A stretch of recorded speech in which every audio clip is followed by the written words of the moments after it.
Listening to this podcast ain't no big deal. Listening to this podcast ain't no big deal. Welcome back to You're All Doomed, the podcast that slices and dices its way through Friday the 13th, Part 8, Jason Takes Manhattan, 13 minutes at a time. I'm your host, Brian.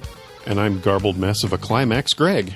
And this chunk begins with that shot of Rennie staring right at camera looking horrified and ends on the Paramount logo. Picking up where we left off, the sanitation worker in silhouette gets bonked with his own wrench. Not the most pleasant way to go, but fairly gore-free. He was played by David Longworth. His first credit was as Man in the Tom Selleck, Michael Crichton masterpiece Runaway. He was also on 21 fucking Jump Street. And he was in The Neverending Story 3, which I didn't even know existed. More recently, he had an uncredited role as Elderly Man in Deadpool. And he was also in an episode of Danger Bay, which I swear we're going to wrap up later. Jason then goes over and raises the wrench to bonk the helpless Sean, but Rennie distracts him with a flashlight. She proclaims, "You didn't get me in the lake, and you're not going to get me now." Okay, but again, that couldn't have been real, because Jason was not a little boy at that point. And even if it had been real, why the fuck would she think Jason remembers her? That's very self-important of Rennie. Exactly, yeah.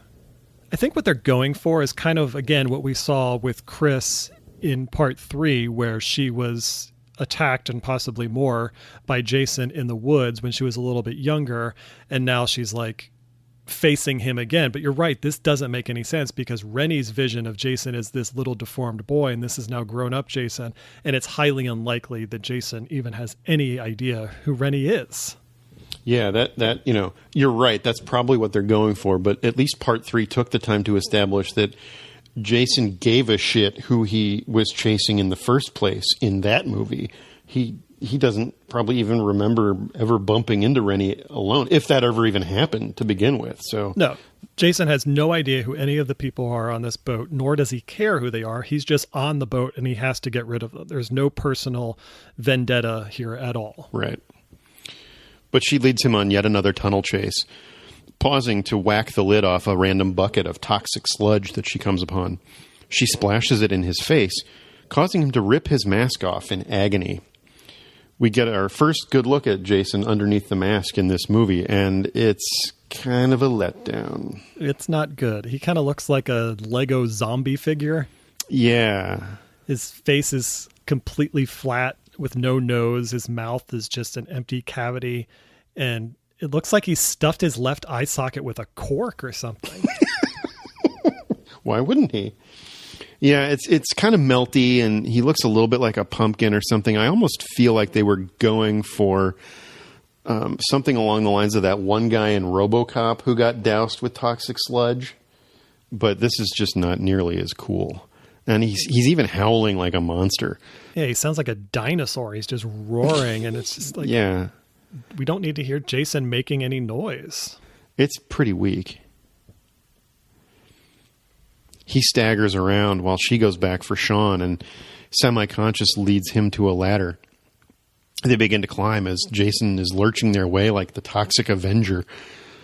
Sean struggles with the grate at the top of the ladder as Jason grabs Rennie's leg. Just then, we hear a rumble down the tunnel. The overhead lights begin to swing from the vibrations, and we see a wave of liquid coming rushing down the tunnel toward them. For some reason, Jason starts hearing the voice of a child. "Mommy, don't let me drown." Is it itchy and scratchy? This is a guy that has been buried at the bottom of a lake a few times, hitched a ride on the side of the SS Lazarus, and seemingly swam to New York City. And now the sight of water is triggering some sort of repressed memory about drowning as a child? I mean, he's so scared that he actually barfs water himself. Yeah. And it's not just a little bit of water. And, I mean, yeah, you're right. The only thing I can say in his defense is that this kind of looks almost like log flume water, which is the scariest substance on Earth. So I kind of don't blame him, but you're right. So he projectile vomits gallons of water for some reason, and Jason is engulfed in the wave, and we learn that this is the toxic waste purge we were promised earlier. Jason is now completely submerged in this frothy pool of toxic waste, and when he first emerges from the surface, his face resembles a hastily prepared stack of deli meat. We get a flashback of him drowning as a boy, but he's got a full head of hair, no deformity, and he's calling for help. Again, I never got the sense that Jason was verbal as a child, let alone normal looking. Above ground, we see lightning hit the Statue of Liberty, and I can't help but fantasize that this is taking place in the same universe where the Ghostbusters are battling Vigo the Carpathian. Your love lifted me higher. The cutaway shot to New York City, we're not in New York City, but we know we're in New York City. And it's this cutaway shot. There's 7 separate bolts of lightning that strike New York City in 2 seconds. I counted them. And one of them is the aforementioned bolt that hits the Statue of Liberty. And it starts to glow like Luke Skywalker's body when the Emperor was force lightning him at the end of Return of the Jedi. But are we supposed to believe that this is playing a role into what happens next? Is the electrically charged city creating something supernatural? Right. Is this a manifestation of otherworldly powers in some way yeah, because I can't believe we actually have to talk about this, but what happens next is just depressing. The flood of toxic waste recedes, and we see Jason he's turned back into a little boy, even wearing little gray swim trunks. So he's returned to normal? I don't understand what this is supposed to signify. Has the toxic waste and whatever is going on outside somehow restored the purity of Jason's soul before he drowned in the lake in 1957? But why would toxic waste do that? I don't get what this is supposed to signify. There's a lot to unpack here. First of all, every time we've seen Jason before this movie as a little boy, he was deformed. Okay, unless there was some horrible accident that happened early in his childhood, we have to believe that Jason was born deformed. So there's that. So you have this little boy that's now laying at the bottom of this New York City sewer that's completely unharmed. He's not burnt. There's no deformities. He's wearing those gray sweat shorts. Why? It's did it cure him of his deformities in addition to turn him back into a child? I don't even know what to say. Yeah, the best thing I can come up with, and I kind of feel like this might be what they were going for, is that they've taken a stance with this movie, kind of ignoring previous continuity, that Jason's physical deformities were a progressive outward manifestation of him turning more and more evil. So we saw him after he first drowned and he was normal looking, which contradicts what we saw in part 1 through Pamela's flashbacks. But again, strictly from the standpoint of this movie, it seems like they've been playing, they show us Jason as a boy before, or, as he's just drowned and he's normal looking. The longer he was under the water, festering in his rage, he began deforming, whether through decomposition or just kind of the evil spirit that was building within him, deforming his body outwardly. To the point where, as an adult man, he's this horrific monster with a pumpkin face and, deli meat all over himself. And so the toxic waste has released all of that evil energy. It dissolved it away, as you might say.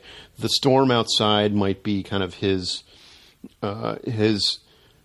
spirit being, dispersed into the atmosphere at large. And what's left behind is the core of who he was as a little boy. Everything else has been burned away.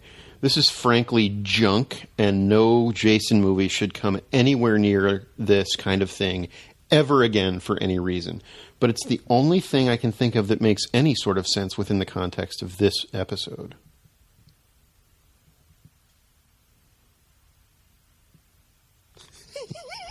We should just end the episode there. I mean, sure, there's no right or wrong answer. We still need to figure out how the toxic waste caused all of this, because basically what Rennie and Sean have discovered then is the fountain of youth. You could just throw any evil person into the sewer every midnight in New York City and rid the city of evil. But no, I know what you mean. I mean, there is no correct answer to this. The one theory that I saw floating around was that we had seen throughout the movie Rennie hallucinating, imagining, whatever you want to call it, all of these young boys, these visions of this young Jason Voorhees, and that what we are seeing in the tunnel is what Rennie is seeing. So that's not really what happened. Now, that doesn't explain what happened to Jason, because we don't see like his body in the background floating down, the tunnel, which actually would have been kind of a cool touch, where if it's like you had to look really closely to see like, no, that's not really Jason. Rennie's just imagining this. But it still doesn't, that's not an answer. That's not satisfying at all. I don't mind that so much. Jason's, but we see his melted mask floating away, so one could presume that Jason's body dissolved entirely because of the corrosive toxic waste. And maybe you're right. Maybe this is just Rennie kind of mentally imposing the image of the little boy there. I think that's not bad. I hate to say that's not bad, because the whole thing is bad, but that's plausible. I mean, the only thing that disputes it, without going into any details, is that there's another Friday the 13th movie after this. Right. Right. I remember sitting in the theater watching this and just being flabbergasted at just what was going on. Like, we'll get into my thoughts about this movie overall in our bonus episode, but and I stick up for it in some ways, but I have no qualms about saying I absolutely hate this ending. And there's even there's scenes that we see before the young boy is just laying on the side of the tunnel as Jason is kind of, frothing in the toxic waste, kind of like the T-1000 at the end of T2 in the liquid metal. He's transforming into different things. And there's one point where you see maybe this was a deleted scene, but I saw it somewhere where the little boy was crawling out of Jason's mouth. Like, we zoom in on Jason's mouth and there's a boy reaching out help me, mommy, help me. Right. What the fuck is going on? Yeah. I on every level, I just strongly dislike this ending. And it's not scary. It's not exciting. It's just baffling for all the wrong reasons.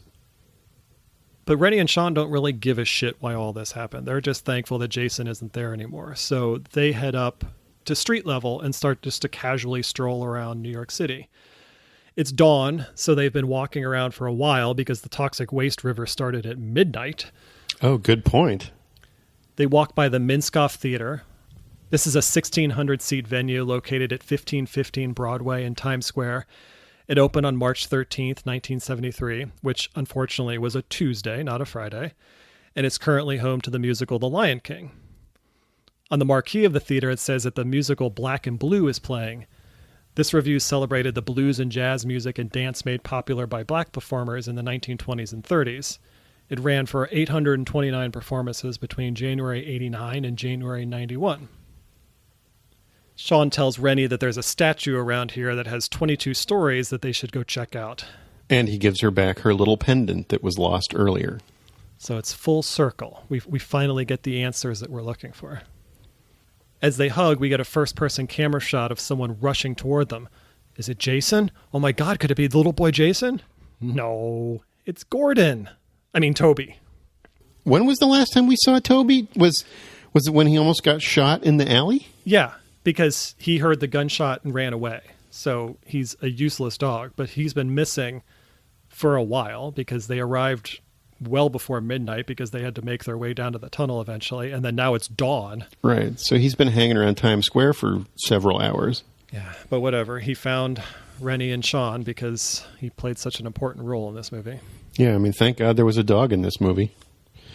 So, not to go back down to the sewer again, but are we just supposed to believe that they just left that little boy down there? Yes, we are.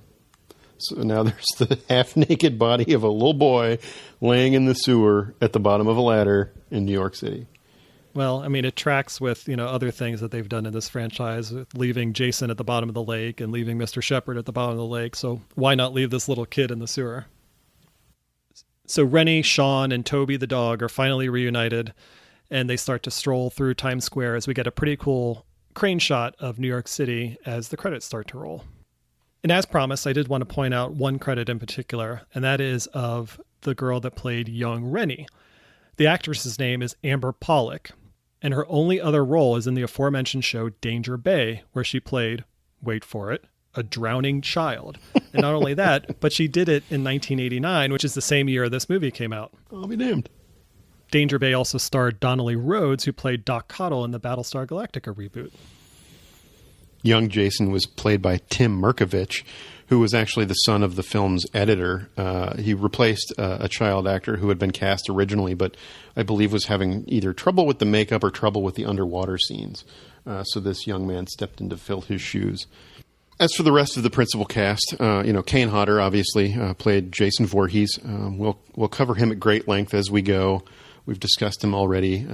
I did want to point out that the scene where Jason barfs all that water, Kane actually did that. He chugged a bunch of water just before they shot that take, and with his ability to vomit on command, actually projectile vomited that on cue, which is pretty great. Sean was played by Scott Reeves, whose real first name is Gregory. He was previously in the Munsters Today TV series. I can't imagine that was on for very long. Subsequently had a long career on Young and the Restless and General Hospital. He also appeared on the show Nashville because he's, in real life, also a country music singer. And he's married to fellow soap star Melissa Reeves. Most importantly, Rennie was played by Jensen Daggett. She was a young actress who appeared on 21 Jump Street and went on to have a role in Major League Back to the Minors, which sounds like a bad title if Charlie Sheen was involved.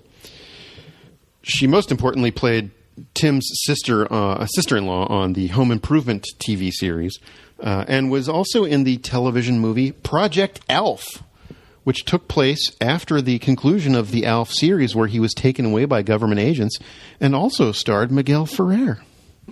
A few other credits of note. Ken Kersinger, who played the busboy, was the stunt coordinator for this film, and as we mentioned, we'll be covering him at length later.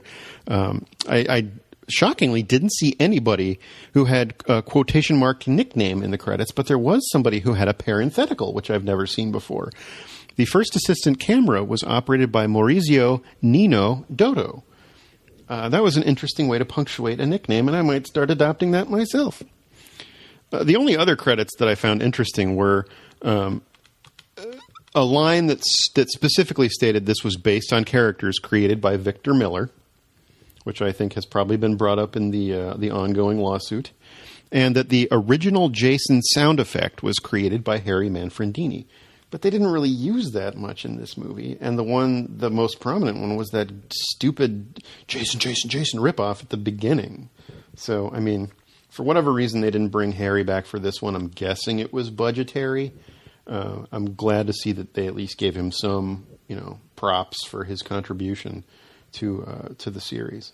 Honestly, I gotta say though, as much as I love his music, I don't know if it really would have helped this movie because his movie's very atmospheric and sets a creepy tone, and this movie was never atmospheric or creepy. It was just kind of like it was just an action movie basically. That's really fair. That's a really good point. I now that you say that, I think you're absolutely right. I think it's just more like, I guess I just think it's a shame that he's not closely associated with every film in the series.